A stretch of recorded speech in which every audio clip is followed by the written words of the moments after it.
kalian menandatangi utang, itu sebetulnya secara implisit ahli warismu juga ikut menandatangani. Ada rumahnya pasti dirampas bank, gitu. Makanya utang manusia yang paling besar adalah tidak tahu Tuhan. Karena kita asalnya tahu Tuhan, menjadi tidak tahu Tuhan, maka saat manusia tahu Tuhan kembali disebutnya taubat. Nah, kalian mengartikan taubat apa? Makanya banyak orang yang, wah kamu banyak dosa ya, tobat. Apa tobat itu? Ya Allah, gitu. Itu bukan tobat, itu nangis namanya. Tobat itu lihat HP saya, di situ kan? Nah saya pindahkan ke sini, itu pindah tempat, kembali ke sini, namanya tobat. Tobat itu bahasa Arab, artinya kembali.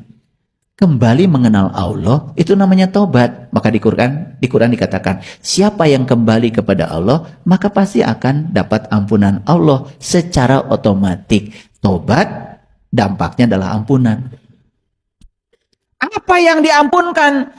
Hati-hati. Yang diampunkan cuma satu dosa. Karena dosa manusia itu cuma satu. Saya heran gitu, ada yang membagi dosa besar, dosa kecil, ada pembagian lagi. Di Quran gak ada, ngarang itu. Karena di Quran dikatakan innallaha la yaghfiru aysyraka bih wa yaghfiru ma duna dzalika liman yasha. Sesungguhnya Allah tidak akan pernah mengampuni dosa syirik, tapi Allah sudah mengampuni apapun dosa, asal jangan dosa syirik. Jadi dosa yang harus dibereskan oleh kita cuma satu, syirik. Bahkan di Injil dikatakan, memfitnah, membunuh, sudah aku ampunkan. Tapi mengkhianatiku, tidak aku ampunkan. Nah, jadi kalau dalam bahasa Injil, syirik itu disebutnya berkhianat kepada Tuhan. Itu bahasanya saja yang berbeda, tapi esensinya sama. Makanya di sini pentingnya kalau pelajar terbuka. Jadi, semua dosa yang selain syirik sudah selesai. Itulah Allah sedang menunjukkan dirinya sebagai Tuhan Maha Pengampun. Lah kamu tiap hari ngurusi dosa-dosa yang sudah diampunkan.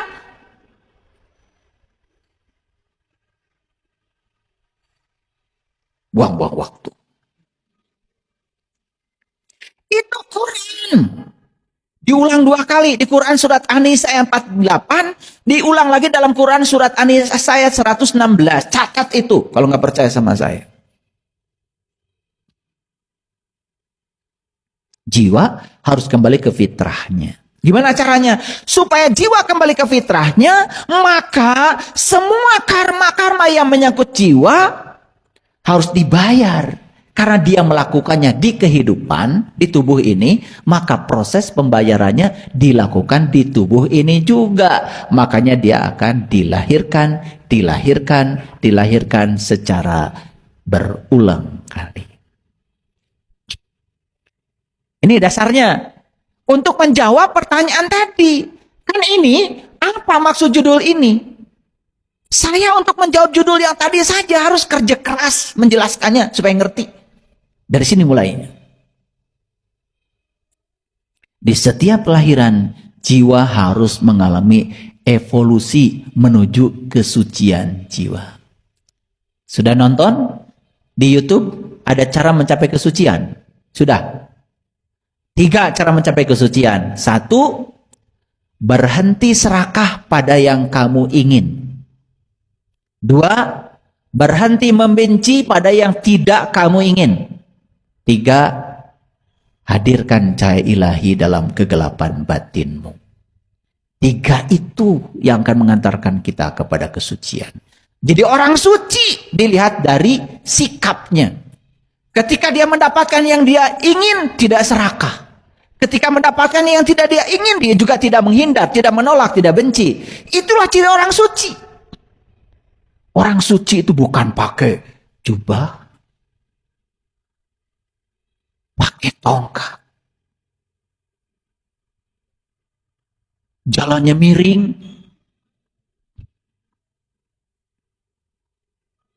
Kesucian itu harus diukur dengan indikator yang realistis. Lihat saya semuanya. Begitu Anda melihat orang, Hebat. Dapat yang diinginkan. Malah dia bagikan semua yang dia inginkan itu pada orang banyak. Wah, luar biasa. Itu orang suci. Kalau orang kotor, begitu mendapatkan yang dia inginkan, langsung. Hasil saya, milik saya, enak aja. Mau zakat 2,5% aja nggak mau. Nah, itu orang kotor. Walaupun pakai jubah putih, kalau masih punya ikatan pada hartanya, kotor.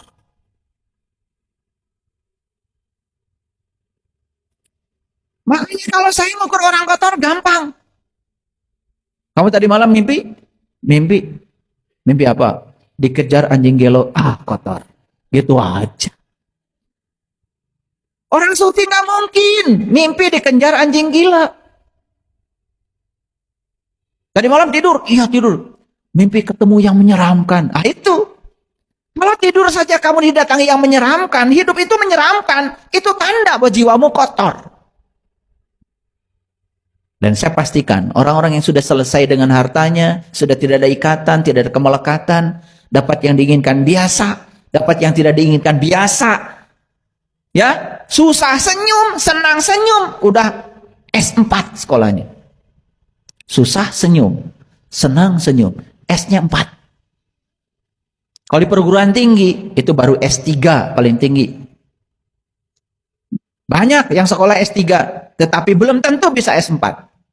Malah justru mereka yang sekolah tinggi-tinggi, kalau tidak punya kesadaran, malah semakin melekat dan bangga dengan atribut akademiknya saja. Paham sampai sini? Ini dalam rangka menjawab judul. Ini baru apa maksud judul itu? Panjang.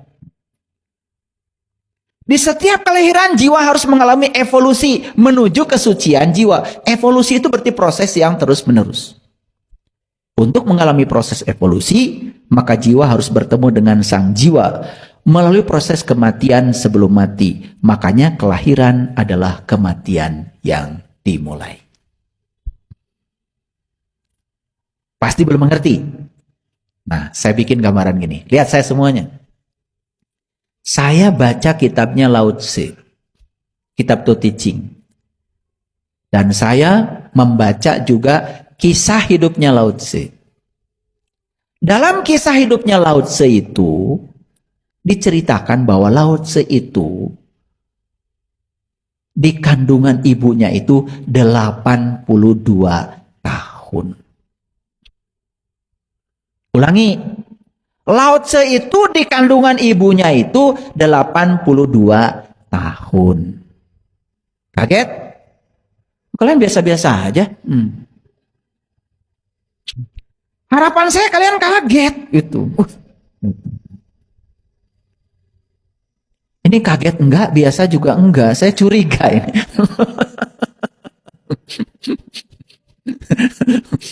Saya ketika baca Lao Tse di kandungan ibunya 82 tahun kaget. Malah saya bilang ini Lao Tse nggak nyusahin ibunya gitu. Saya marah sama Lao Tse. Kenapa? Kenapa dia nggak mau keluar-keluar? Kan kasihan ibunya kalau 82 tahun.